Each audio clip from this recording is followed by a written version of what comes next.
Hi students, welcome to SS Bhushan's channel. I am Dr. SS Bhushan. Today we shall deal with the chapters that are mentioned in Unit 3 of Semester 2 General English. Okay, in this Unit 3, we have the one-act play called The Never Never Nest by Cedric Mount. An interesting one-act play. Next comes the short story called The Gift of Maggie. Next comes the short story called The Gift of Maggie by O. Henry.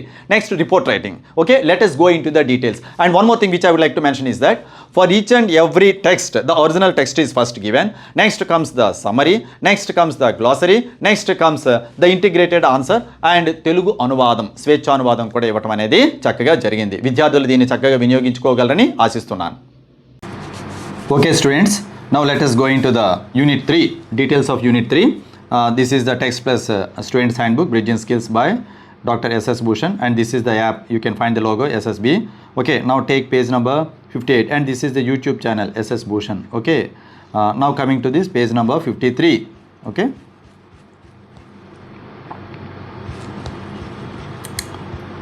in this Unit 3, the first lesson is a one-act play.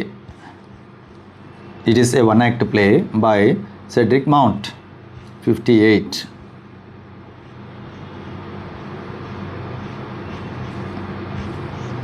Right, one act play by Never Never Nest by Cedric Mount. This is the original text. Characters: Jack is there, his wife Jill, next Aunt Jane, nurse, and this is the scene, and these are the characters. Just you can observe the drama. ఇలా అనమాట. ఇది ఒక one act play అంటే ఒక చిన్నపాటి నాటకం. Okay, ఇందులో ఈ నాటకం తాలూకా లక్షణం ఏంటంటే జస్ట్ హ్యాండ్ఫుల్ ఆఫ్ క్యారెక్టర్స్ ఉంటారు. ఆ పైన అనమాట ఇది ఒకే నిడివిన ప్లే చేయబడుతుంది. ఓకే, తర్వాతను ఇది ఒక గంట లేదా గంటన్నర కంటే ఎక్కువ ఉండదు. తర్వాతను ఎప్పుడు కూడా ఒక సర్ప్రైజ్ ఎండింగ్ అనేది ఉంటుంది. And this is the glossary. Okay, glossary English to Telugu. మీకు ఎప్పుడైతే టెక్స్ట్ చదువుతూ ఉంటారో whenever you come across any difficult words you can depend on this glossary. Okay, ఇంగ్లీష్లోను తెలుగులోను ఇవ్వటం అనేది జరిగింది. Next comes the summary. సరే, టెక్స్ట్ అంతా ఎలా ఎక్స్ప్లెయిన్ చేయలేను కాబట్టి at least I will go through the summary. Jack and Jill are a young couple. They live in a well furnished house at a New Hampstead. Aunt Jane pays a visit to their house. ఇందులో ఏమీ కఠినమైన పదాలు ఏమి లేవండి, just అలా. ఇది new హ్యాంప్స్టెడ్ అనేది అదొక ప్రాపర్ నౌన్, అదొక ప్లేస్ అంతే, అదొక ఊరు. She is please to see their house and beautiful furniture. Jack and Jill have all modern comforts. ఆధునికమైనటువంటి సౌకర్యాలన్నీ ఇంట్లో ఉన్నాయి. They have a radiogram, a car, a refrigerator and a piano.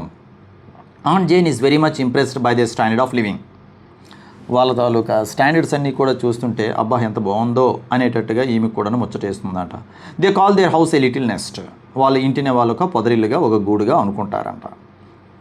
Jack tells aunt Jane that all their comforts are due to her. Aunty, ఇవన్నీ కూడా నైపుణ్యమే అని అంటున్నాడు జాక్. Aunt Jane doesn't understand how her nephew owns all these comforts. మా వాడు ఇవన్నీ కూడా ఎలా అనమాట కొనేసాడా అని చెప్పి అర్థం కాదంట. She had presented the couple a cheque of only 200 as gift. ఏదో 200 పౌండ్స్ లేదా డాలర్స్ ఏదో ఇచ్చారు. ఆ 200కే వెడ్డింగ్ గిఫ్ట్ ఇచ్చినందుకే ఇదంతా కొనేసాడా, ఇన్ని వస్తువులు అని అనుకుంటుంది.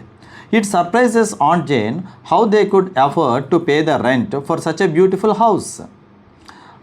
అసలు ఇంత అందమైన ఇంటికి రెంట్ ఎలాను అని ఆలోచిస్తూ ఉండగా Jack tells her that he doesn't pay the rent. అంటే నేను రెంట్ కట్టట్లేదు మరి.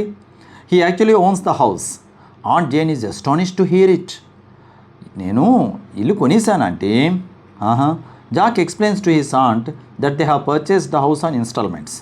అది మిగతా పనులు మంచివి కాదని ఇల్లు కొనడం అనేది ఇక్కడ మంచి పనే చేశాడు జాక్, అది వేరే విషయం. సరే, ఇది ఇన్స్టాల్మెంట్లో నేను కొనేసానని చెప్పాడు. He tells her that living in a rented house was expensive. అద్దీంట్లో ఉండడం చాలా ఖరీదైంది లేదా ఖర్చుతో కూడుకున్నది. They had to pay only 10 pounds in cash and a few quarterly instalments to be able to live in the house which would eventually be theirs. ఏం లేదంటే ఒక 10 pounds కట్టి ఆ తర్వాత క్వార్టర్లీ ఇన్స్టాల్మెంట్స్ కొద్ది కడితే ఇల్లు పూర్తిగా మన సొంతం అయిపోతుంది అని చెప్తాడంట అందంగా. Aunt Jane thinks that Jack must be earning a lot to maintain a big house. అబ్బో, ఇంత ఇల్లు ఉన్నదని అంటే ఎంత సంపాదిస్తున్నాడో అనుకుంటుందంట aunt. Jack modestly tells aunt Jane that he had a 5 shilling rise last year. Just ఒక 5 shillings అంటే ఒక 5 రూపాయలలాగా అనుకుందాం.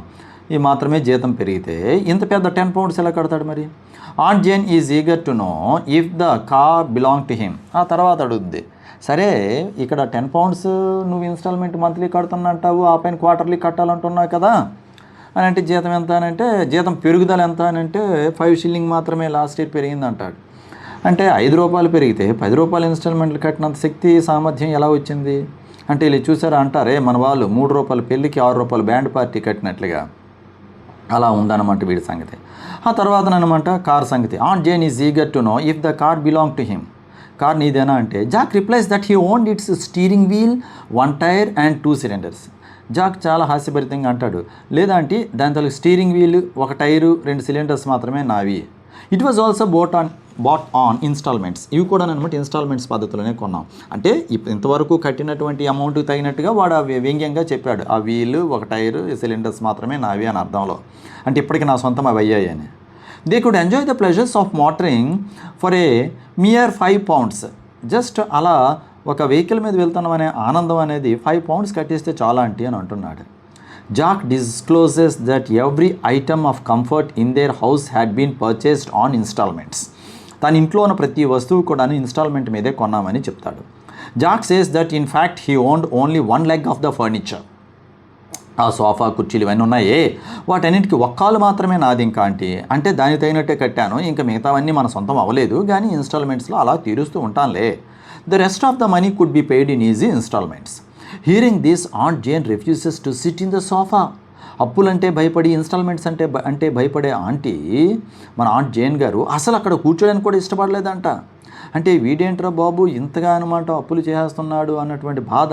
మన వాళ్ళు అంటారు కదా 3 రూపాయల కోడికి 6 రూపాయల మసాలా పెట్టే రకంగా వీడు తయారయ్యాడు, ఇది ఏంటి అప్పు చేసే పప్పుకోడు అన్న బాధ. She thinks that the sofa doesn't belong to Jack. జాక్కి పరిపూర్ణంగా ఈ సోఫా ఇంకా చెందనప్పుడు, ఒక్కాలే చెందినప్పుడు నేను ఎందుకు ఈ సోఫాలో కూర్చోవాలి అని ఆంట్ జేన్ లేచిపోతుంది. Aunt Jane questions Jack about his earnings. నీ సంపాదన సంగతి చెప్పు. Jack tells aunt Jane that he earns about 12 pounds a week. వారానికి 12 pounds అంటే నెలకి 4/12 ఒక 48 pounds జీతం. His instalments come to nearly 14 pounds and 8 pence a week. So 12 pounds వారానికి సంపాదిస్తే ఇన్స్టాల్మెంట్స్ ఏమో 14 pounds and 8 pence అంటే 14.5 రూపాయలు సుమారు అనుకుందాం. అంటే 12 రూపాయలు వస్తే 14.5 అంట. ఇప్పుడే అన్నాం కదా 3 రూపాయల పెళ్ళికి 6 రూపాయలు బ్యాండ్ పార్టీ లేదా 3 రూపాయల కోడికి 6 రూపాయలు మసాలా పెట్టే రకమని అది. Aunt Jane is even more shocked to hear it. She asks Jack how he manages to pay his installments. రే బాబు నీవు ఇన్స్టాల్మెంట్స్ అని ఎలా ఆయన కట్టగలుగుతున్నావు? Jack replies that he borrowed more money to pay his instalments. దీనికోసం మళ్ళీ అనమాట మరికాస్త డబ్బు అంటే బయట అప్పు చేస్తున్నాడు అంటే అప్పు చేసి పప్పుకూడు తింటున్నాడు. Aunt Jane is disgusted when she learns that Jack had bought everything in instalments. Disgusted అసలు చూసి ఇదంతా చిరాకు పరాకు పడి విసిగి ఎత్తిపోయిందంట. అన్ని ఇన్స్టాల్మెంట్స్ ఏనా అని. She decides to go home. Jack offers to drive her driver కాదు అది తప్పు, to drive her to the station but she refuses to be driven in the car that doesn't belong to Jack as it. నీకు ఇంకా పరిపూర్ణంగా car చెందలేదు కాబట్టి నీ కారులో కూడా నేను రాను బాబు, నేను వెళ్ళిపోతాను, ఏదో ఆటో లేదా నడిచిపోతాను. She advises Jack and Jill to buy things in cash. Aunt Jane opens her hand bag and gives them a little cheque for 10 pounds. బాబు మీకు మీ ఇన్స్టాల్మెంట్కి దండం, ఆ కొన్ని అయినా సరే నీ సొంతం చేసుకుంటూ మనవాడే కదా అని 10 pounds అనమాట ఇచ్చింది. She advises them to pay at least one of their bills. అదే ఇప్పుడు మనం అనుకున్నదే. In this way at least one item will be really does.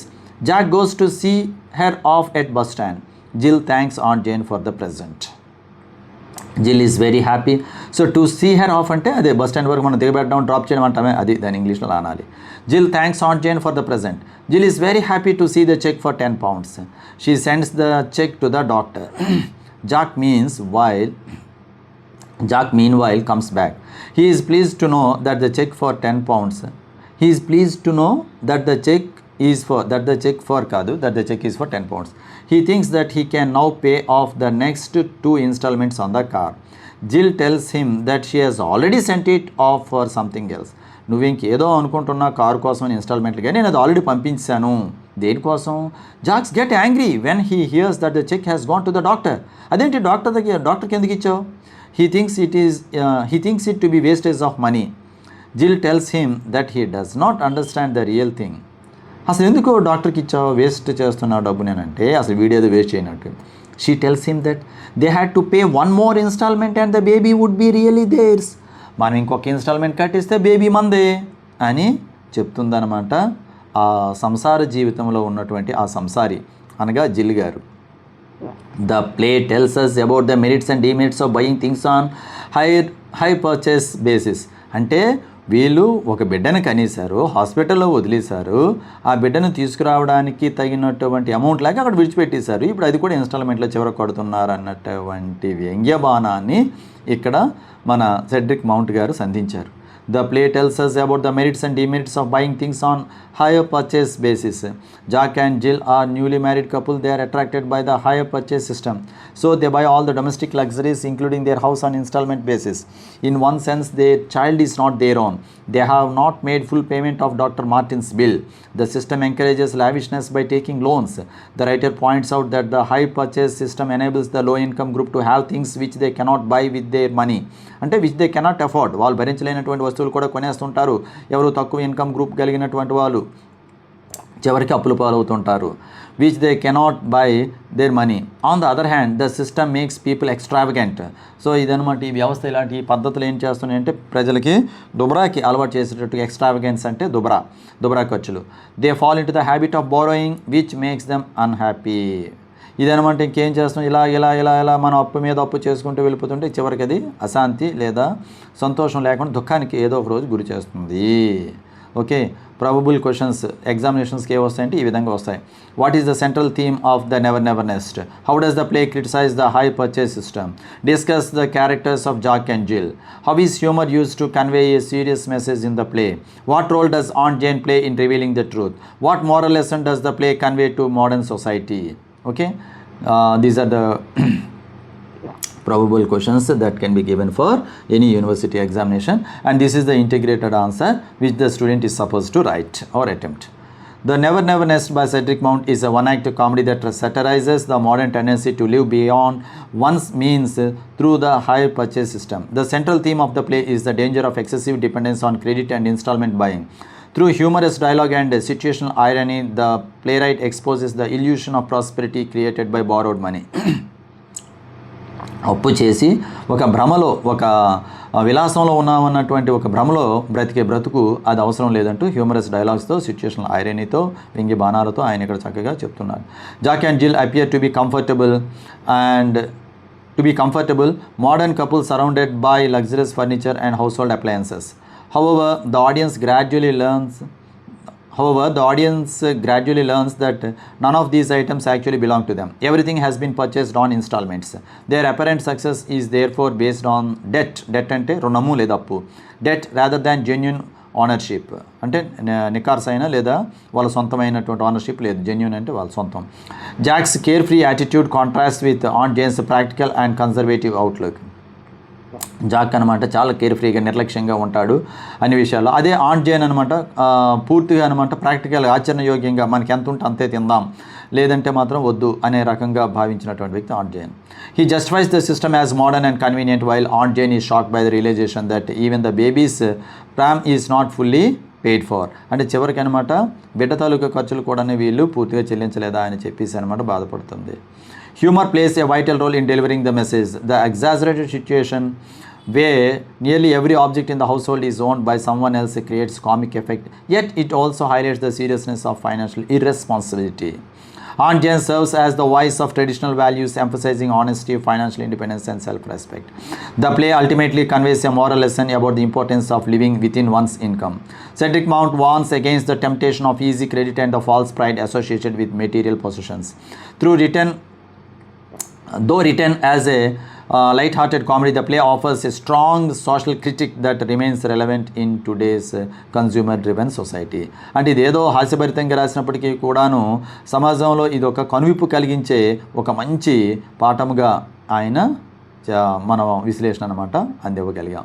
Okay, next ఇక ఇదే యూనిట్ 3లో short story the gift of Maggie కాదు, the gift of Magi. Okay, Magi O Henry. అసలు మ్యాజాయ్ అంటే ఏంటి అని అంటే మనకి బిబ్లికల్ రెఫరెన్స్ ప్రకారంగా the 3 wise men from the east who brought gifts to the infant Jesus. Okay, అటు ఈస్ట్ నుండి వచ్చినటువంటి ఒక 3 మేధావులు అనమాట ఇన్ఫెంట్ జీసస్కి బహుమతులు తీసుకొస్తారు. సో ది గిఫ్ట్ ఆఫ్ మెజాయ్ అని అర్థం. ఓకే రైట్, ఇది original text. This is the original text.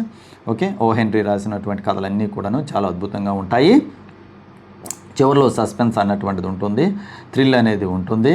Okay, అది చక్కగా అంటే పాఠకుడికి ఆకట్టుకునే విధంగా ఉంటాయి. సో ఇదంతా కూడాను టెక్స్టే.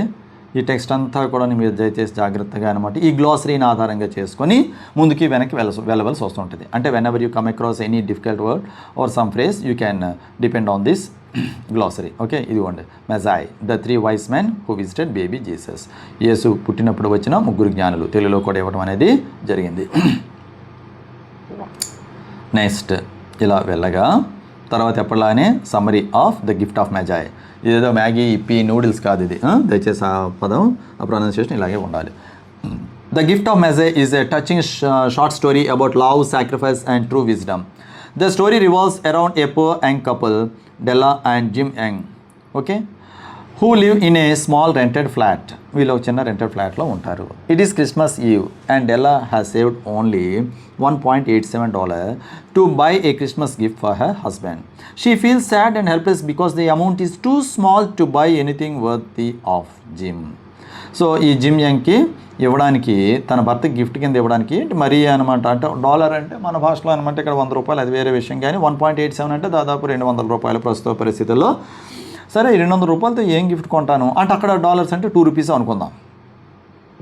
The couple possess only 2 valuable things: Jim's gold watch, which belonged to his father and grandfather, and Della's long beautiful hair. Determined to buy a worthy gift, Della decides to sacrifice her greatest treasure.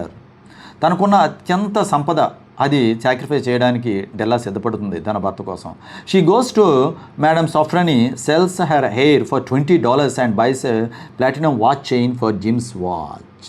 Okay, ఇదేమో అక్కడికి ఏదో beauty parlour లాంటి madam Sofrani దగ్గరికి వెళ్ళి తన hair అనమాట $20 అమ్ముద్ది.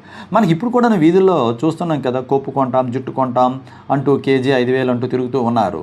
Okay, అంటే పొడుగ్గా ఉన్నటువంటి జుట్టుతో వాళ్ళు జడగంటలు వగేరాలు తయారు చేస్తూ మన ఇతరత్ర అంటే సినిమాలు, షికార్లు వగేరాలు, ఏ నాటకాలు వాళ్ళకి వేసిన వాళ్ళకి బహుశా ఇస్తూ అమ్ముతూ ఉంటారేమో. సరే, ఇది విషయం. ఈమె భర్త మీద ప్రేమతో $20కి అమ్మేసి తన జుట్టుని కట్ చేయించేసి చివరికి ఒక మంచి ప్లాటినం వాచ్ కొంటుంది జిమ్కి. ఎంత మంచి భార్య. Mean while gym also makes a sacrifice. He sells his precious watch to buy expensive combs for Della's beautiful hair. అబ్బా, తన అందమైనటువంటి భార్యకు ఉన్నటువంటి పొడుగాటి జుట్టు దువ్వుకోవడానికి ఓ చక్కని దువ్వెను కొంటానని చెప్పి, అది కూడా ఎక్స్పెన్సివ్ కాంబ్స్, ఒక 2-3 ఒకటి కూడా కాదు కొంటానని చెప్పి వీడేం చేస్తాడంటే తన నాన్న తాత నుండి వచ్చినటువంటి వాచ్ని అమ్మేస్తాడు. When they exchange gifts they are shocked at first. Della has no long hair to use the combs. ఈ దువ్వెను తీసుకొచ్చాడు, దువ్వుకోవడానికి జుట్టు లేదు పాపం. And Jim has no watch to use the chain. తీరా చూస్తే జిమ్ దగ్గర అనమాట వాచ్ లేదు. అంటే తాను చైన్ కొన్నది. ఓకే, దేనికోసం చైన్ కొన్నది అంటే ఇది ఇక్కడ రాశారు, buys a platinum watch chain for Jim's watch. Sorry, నేనే తప్పు చెప్పాను. ప్లాటినం వాచ్ చైన్ కొన్నది ఫర్ జిమ్స్ వాచ్, కానీ జిమ్ వాచ్ అప్పటికే అమ్మేశాడు. ఎవరి కోసం? భార్యకి మంచి దువ్వెనలు కొనిపెట్టడానికి. How were they soon realise the depth of each others love. ఏదేమైనా చివరు కూడా ఇద్దరు కూడాను అంటే ఇంత మంచి భర్త నాకు దొరికాడా అని చెప్పి భార్య మురిసిపోతుంది. ఇంత మంచి భార్య నాకు దొరికిందా అని చెప్పి భర్త మురిసిపోతున్నాడు. ఇద్దరి త్యాగం ఇక్కడ కనిపించిందా లేదా? The story ends with the narrator comparing them to the biblical Magi, the wise men who brought gifts to baby Jesus. ఆ రోజు బృహత్తరమైనటువంటి కార్యానికి ఇన్ఫెంట్ జీసస్ జన్మించేటప్పుడు ఇచ్చే గిఫ్ట్స్తో సమానంగా అనమాట, అంత విలువైనటువంటి గిఫ్ట్స్గా అనమాట ఇక్కడ పోల్చడం అనేది ఓ హెన్రీ జరిగింది. Though their gifts became useless materially, their sacrifices made them truly wise because real love lies in selfless giving. ఇద్దరు తీసుకొచ్చినటువంటి గిఫ్ట్స్ వాస్తవంగా అయితే ఉపయోగించడానికి వీలు లేదు. అక్కడ జుత్తు లేదు, ఇక్కడ వాచ్ లేదు, మరి చైన్ ఏం చేసుకుంటాడు? సో అయినప్పటికీ real love lies in selfless giving. వారు ఏమీ ఉంచుకోకుండా ఇతరుల కోసం అని చెప్పి, అనగా భార్య కోసం అని చెప్పి భర్త త్యాగం చేయడం, భర్త కోసం అని చెప్పి భార్య త్యాగం చేయడం అద్భుతమైనటువంటిది ఆలోచనగా ఇక్కడ ఆయన చిత్రీకరించాడు. చివరికి అదే ట్విస్ట్ అనమాట. Okay, so the gift of Magi Telugu సారాంశం కూడా ఇక్కడ ఉంది, చక్కగా చదువుకోవచ్చు. Probable examination questions. How does O. Henry portray the theme of sacrifice in The Gift of Magi? Explain the irony in the story. Why are Jim and Ella compared to the Magi? Comment on the significance of the title of the story. Discuss the role of love and poverty in shaping the story. Sketch the characters of Jim and Ella. Next, this is the integrated answer for the 6 questions. ఆ 6 ప్రశ్నలు దాదాపు అలా ఇవ్వచ్చు లేదా కాస్త మార్చి ఇచ్చినా సరే ఇది దానికి answer. In The Gift of Magi, O. Henry beautifully presents the themes of love, sacrifice and irony through the lives of Jim and Ella. The story is centered on their deep affection for each other despite their poverty. Both characters sacrifice their most prized possessions to buy Christmas gifts. Della sells her beautiful long hair to purchase a platinum chain for Jim's watch, while Jim sells his gold watch to buy decorative combs for Della's hair. The story is rich in irony because each gift becomes practically useless.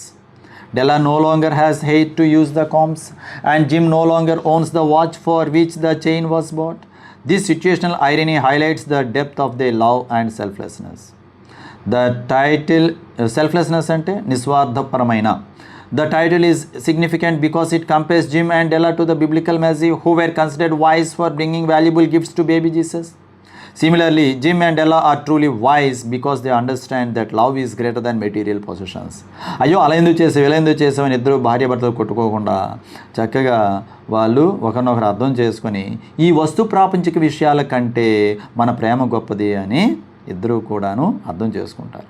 There sacrifices transform ordinary gifts into symbols of devotion. చివరికి ఆ sacrifices ఒక అద్భుతమైనటువంటి devotion, ఒకరి మీద ఒకరికి ఉన్నటువంటి భక్తిభావాన్ని కూడా తెలియజేస్తుంది. Thus the story conveys that true wealth lies not in money but in love and generosity. Through simple narration and gentle humor, O. Henry teaches that selfless love is the greatest gift of all. Okay, so that is the short story. Now let us go to report writing, which is also a part of Unit 3. Report writing ante enti? Report writing is a formal method of presenting information in a structured, organised and objective manner. ఏదైనా సరే ఒక విషయాన్ని present చేసేటప్పుడు ఓ పద్ధతి ప్రకారంగా క్రమబద్ధంలో present చేయడం, అది అడిగిన మేరకు లేదా కావలసిన మేరకు. It is used in academic, professional, technical and administrative contexts. A report communicates facts, analysis, findings and recommendations based on investigation or observation. ఒక రిపోర్ట్ అన్నటువంటిది కొన్ని ఫ్యాక్ట్స్, వాస్తవాలను ఆధారంగా చేసుకొని, అనాలిసిస్, విశ్లేషణల ఆధారంగా చేసుకొని, ఫైండింగ్స్, ఏవైనా సరే కనుగొన్నటువంటి విషయాలు, రికమెండేషన్స్, సిఫార్సులు ఆధారంగా చేసుకొని, మరియు ఇన్వెస్టిగేషన్, దర్యాప్తు సంబంధిత లేదా అది కూడాను కనుగొనడం అర్థంలో అబ్జర్వేషన్, పరిశీలనాత్మకమైనటువంటి విషయాలను ఆధారంగా చేసుకొని తయారు చేసినటువంటిదే ఒక మంచి రిపోర్ట్. సో ఎస్ఎస్కి రిపోర్ట్స్కి ఏంటి తేడా? అన్లైక్ ఎస్ఎస్లా కాకుండా అలా కంటిన్యూస్గా ఉన్నట్టు కాకుండా, ఎస్ఏలో అలాగా అంటే పారాగ్రాఫ్ 1, 2, 3 అంటూ ఒకదానికోటి కోహరెన్స్ ఉంటూ అలా రాసుకుంటూ వెళ్ళిపోతుంటారు, అది వేరే విషయం. అయితే ఎస్ఎస్లా కాకుండా రిపోర్ట్స్ ఎలా ఉండాలంటే structured, sectional, fact based and objective, purpose oriented, ఆఫ్ అండ్ written for a specific audience. ఇది కొంతమందికి మాత్రం ఉపయోగపడేటట్టుగా రిపోర్ట్ అనేది ఉంటుంది. ఓకే, ఇక్కడ కాంపౌండ్ వాల్ కావాలి, గవర్నమెంట్ డిగ్రీ కాలేజ్ విశాఖపట్నం లేదా గవర్నమెంట్ డిగ్రీ కాలేజ్ కుప్పం, మనకు ఒక కాంపౌండ్ వాల్ కావాలి. సో కాంపౌండ్ వాల్ కావాలంటే the principal is suppose to submit a detailed project report, DPR. అందులో అనమాట రిపోర్ట్లో అనమాట అసలు ఇది ఎంత, దాని మెజర్మెంట్స్ అంటే లెంగ్త్ ఎంత, విడ్త్ ఎంత, అలానే ఎంత హైట్లో కట్టాలి, అది ఇంజనీరింగ్, సివిల్ ఇంజనీరింగ్ ఎస్టిమేషన్ అంతా వేసి పంపించాలి ఉదాహరణకు. రైట్. సో మీనింగ్ ఇది, a report is a systematic, well organised document that presents information, analysis and conclusions about a specific issue or event to a particular audience for a specific purpose. Okay, next objectives of report writing. అసలు ఒక report writing తాలూకు ఉద్దేశం ఏంటి? To inform అంటే ఏదైనా సమాచారం ఇవ్వటం, to analyse అంటే విశ్లేషించడం, టు ఇవాల్యుయేట్ అంటే ఏదైనా మూల్యాంకనం జరపడం, టు రికమెండ్ ఏదైనా సిఫార్సు చేయటం, టు రికార్డ్ ఈవెంట్స్ ఏదైనా ముఖ్యాంశాలని లిఖించుకునేటట్టుగా చేయటం, టు ప్రొవైడ్ సొల్యూషన్స్ పరిష్కార మార్గాలను కూడాను కనుగొనండి అందులో చొప్పించడం. So types of reports, actual reports ఏంటి? రిపోర్ట్స్ అనేవి సాధారణంగా ఫార్మల్ రిపోర్ట్స్, ఇన్ఫార్మల్ రిపోర్ట్స్, కానీ బేస్డ్ ఆన్ ద పర్పస్ ఇలా ఉంటాయి. Informational reports, analytical reports, investigative reports, feasibility reports. Okay, for example ఈ మధ్యన పలానా దగ్గర కొత్త కాలేజ్ పెట్టాలి ప్రకాశం డిస్ట్రిక్ట్ దర్శిలో, లేదా పలానా చోట అనంతపురం జిల్లాలో పలానా చోట పెట్టాలి, పెట్టడానికి అవకాశం ఉందా లేదా, పెడితే ఎలా ఉంటుంది అన్నటువంటి ఫీజిబిలిటీ రిపోర్ట్ ఇవ్వండి అంటారు. అంటే అక్కడ అనుకూలత, అననుకూలత అన్నటువంటి విషయాలను అక్కడ ప్రస్తావించవలసి వస్తుంది. నెక్స్ట్ ఇలా అకాడమిక్ రిపోర్ట్స్ అన్నటువంటివి. ఈ అకాడమిక్ రిపోర్ట్స్లో ఏముంటాయి? Seminar reports, project reports, internship reports, lab reports, field visit reports ఉంటాయి. ఒక రిపోర్ట్కి కావాల్సినటువంటి ముఖ్యమైన లక్షణాలు ఏంటి? Features of a good report: clarity, స్పష్టత ఉండాలి, ఆబ్జెక్టివిటీ, దేనికోసమైతే ఉంటుందో సూటిగా అదే ఉండాలి, యాక్యురసీ, ఖచ్చితత్వం ఉండాలి, కన్సైజ్నెస్, క్లుప్తంగా ఉండాలి, లాజికల్ ఆర్గనైజేషన్, అంటే మొదటి దానికి రెండవ దానికి చెప్పినట్టు దానికి ఏమైనా సరే పొంతన ఉందా లేదా, ప్రాపర్ ఫార్మాటింగ్ అనేది ఉండాలి, ఓ పద్ధతి ప్రకారంగా అది లిఖించబడి ఉండాలి, ఎవిడెన్స్ బేస్డ్, నువ్వు ఏదైనా చెప్పదలుచుకున్న దానికి కిందనమాట దానికి ఒక సపోర్టింగ్ డాక్యుమెంట్ అంటే సాక్ష్యం లాంటిది, న్యూట్రల్ టోన్ అంటే నిష్పక్షపాతంగా ఉండాలి, structure of A formal report ఇలా ఉండాలి, టైటిల్ పేజ్ ఉండాలి, name of the writer, institution, date, contents, table of contents మన టెక్స్ట్ బుక్లో ఏదైనా సరే ఎలా ఉంటుందో అలాను, ఇంట్రడక్షన్ ఉండాలి, బ్యాక్గ్రౌండ్, పర్పస్, స్కోప్, మెథడాలజీ, ఈ డేటా కలెక్షన్ అన్నటువంటి వివిధ సోర్సెస్లో మనం కలెక్ట్ చేయడం అనేది అందులో ఉండాలి, టూల్స్ యూజ్డ్, అలానే ఏ పద్ధతులతో నేను ఈ డేటాను సేకరించాను అనే విషయం ఉండాలి, అబ్జర్వేషన్ ప్రాసెస్ అనేది ఉండాలి, findings, so facts, data observation, next analysis, discussion అనేది ఉంటుంది, కంక్లూషన్, నెక్స్ట్ రికమెండేషన్స్, ఏవైనా మీరు యాడ్ చేయాలనుకుంటే అపెండిసెస్ అనేవి ఉంటుంది. సో ఈ లాంగ్వేజ్ అండ్ స్టైల్ ఎలా ఉండాలి రిపోర్ట్ రైటింగ్లో అంటే ఫార్మల్ లాంగ్వేజ్ అంటే పుస్తక పరిభాష లేదా స్టాండర్డ్ లాంగ్వేజ్ అనేది ఉండాలి, పర్సనల్ ప్రొనౌన్స్ ఐవి అనేది ఉండకూడదు ఎప్పుడు కూడాను, అలా అడ్రస్ చేయకూడదు, అంటే ఎప్పుడు కూడాను మై కాలేజ్ అని అక్కడ మనం అనకుండా the college is in need of a compound wall అనే అర్థంలో అలా రాయాలి, and there is no RO plant in my college అనకుండా ఇన్ ద కాలేజ్ అనేటట్టుగా అక్కడ ఉండాలి. So use passive voice where appropriate, avoid emotional expressions, use headings and sub headings, use bullet points and numbered list. Next steps in writing a report, మనం అది రాసేటప్పుడు మనం purpose అనేది అర్థం చేసుకోవాలి, understand the purpose, identify audience, మనం ఎవరికి రాస్తున్నాం అనేది గుర్తించాలి, కలెక్ట్ డేటాని మనం అంటే సమాచారాన్ని క్రోడీకరించుకోవాలి, organise information, next draft, edit and revise, proof reading అంటే ఒకసారి రాశాక మళ్ళీ ఇంకోసారి చూడడం. అది ఎంతకీ ఇదంతా కూడా ఇలా పారాగ్రాఫ్ లాగా ఏదో 2-3 పేజీలు రాసిస్తే కాదా అని అంటే కాదు, అది అప్పుడు ఎస్సే అవుద్ది. So what is the difference between essay and report? ఇదిగోండి ఇక్కడ ఇచ్చాను, మనకి ఒక రిపోర్ట్ మాత్రం అవసరం, అయినా ఎందుకని మధ్యని అలా 4 పాయింట్స్ ఇవ్వడం అనేది జరిగిందా రెండింటి తేడా. సో ఇది రిపోర్ట్ రైటింగ్ ప్రాక్టీస్. ఇక్కడ నేను ఒక 20 వివిధ రకాలు ఇవ్వడం అనేది జరిగింది. ఇందులో in this heterogeneous topics with detailed report writing samples from 1 to 6 అన్నటువంటివి నేను ఆల్రెడీ చేశాను. 7 to 26 అన్నటువంటివి మీరు చేయాల్సి ఉంటుంది. ఓకే, వాటికి ఏంటంటే 1-2 హింట్స్ మాత్రమే ఇవ్వటం అనేది జరిగింది. ఇలా చూడండి. So report on college annual day celebration. So ఈ report write a detailed report on annual day celebration of your college అని మీకు ఎగ్జామినేషన్లో ఇస్తారు. ఓకే, రిపోర్ట్ ఇలా report on the annual day celebration government degree college women Visakhapatnam, date 20th March 2026. Introduction. The annual day of Government Degree College Visakhapatnam was celebrated on 20th March 2026 with great enthusiasm in the college auditorium. Chief guest. The chief guest was the district collector who addressed the gathering. Program details. The program began with lighting of the lamp, followed by a welcome speech by the principal. Academic toppers were felicitated. Cultural performance including classical dance, drama and group songs were presented. Participation. ఎవరు participate చేశారు? Students from all departments actively participated. Conclusion. The event concluded with a vote of thanks. The celebration was successful and memorable. ఇలా మనం తయారు చేస్తాం. అంటే మీరు ఒక ప్రెస్కి ఎవరికైనా ఇచ్చేటప్పుడు ఈ విధంగా అనమాట అన్ని విషయాలు ఇందులో వచ్చేసాయి ఇలా సబ్ హెడ్డింగ్స్తో. ఓకేనా, అది 1. అలాగే report writing on blood donation camp, అలానే report writing on impact of social media and social media on UG students, under graduate students. Next అలా వెళ్ళగా report on online learning effectiveness post pandemic. Next అలా చూడగా report on unemployment anxiety among UG students. Okay, report on campus waste management. ఇలా ఇక్కడ వరకు కూడా నేను వివరణాత్మకంగా ఇచ్చాను. ఇక్కడ నుండి వచ్చేటప్పుడు just only 2 or 3 hints have been given based on which the student is supposed to develop the report on national seminar, report on NSS special camp.